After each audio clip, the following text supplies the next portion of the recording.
ఈరోజు పెంటపాడు మండలం ఆకుతీగపాడు గ్రామంలో గ్రామ రజక సంఘ అధ్యక్షులు పెనుకుదురు నాగేశ్వరరావు అధ్యక్షతన సమావేశం నిర్వహించడం జరిగింది. ఈ సమావేశంలో ఉమ్మడి పశ్చిమ గోదావరి జిల్లా రజక సంఘ అధ్యక్షులు చాటపర్తి పోసిబాబు మాట్లాడుతూ 343 జీవో ప్రకారం గ్రామ రజక సంఘానికి చెరువు కేటాయించి తీర్మానం చేసినందుకు గ్రామ సర్పంచ్కి అధికారులకు కృతజ్ఞతలు తెలిపారు.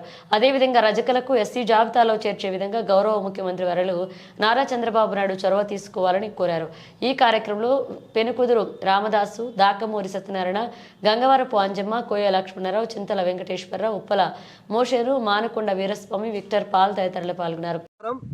ఈరోజు పశ్చిమ గోదావరి జిల్లా పెంటపాడు మండలం ఆకుతీగపాడు గ్రామంలో 343 జీవో ప్రకారం రజకులకు చెరువు కేటాయించాలని గత 6 నెలలుగా మేము పోరాటం చేయడం జరిగింది. ఆ పోరాట ఫలితంగా ఈరోజు ఈ గ్రామంలో రజకులకు పంచాయతీ వారు తీర్మానం చేసి రజకులకు చెరువు కేటాయించడం జరిగింది. అదేవిధంగా ఏ గ్రామంలో అయితే రజకులకు ఇప్పటివరకు చెరువు కేటాయించలేదో ఆ సమస్యలపై మన కమ్యూనిటీ గ్రూపులు ఉన్నాయి.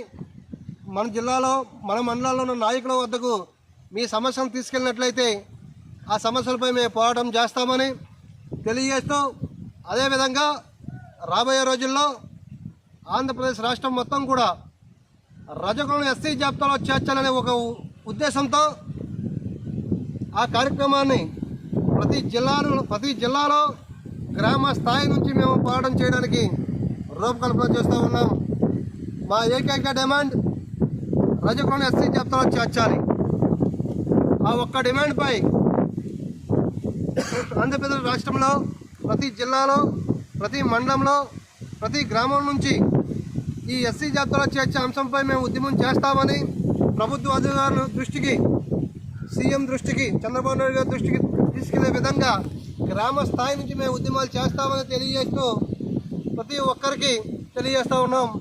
జై రజక, జై జై రజక, జై రజక, జై జై రజక, జై రజక, జై జై రజక. రజకుల ఐక్యత వర్ధిల్లాలి, రజకుల ఐక్యత వర్ధిల్లాలి.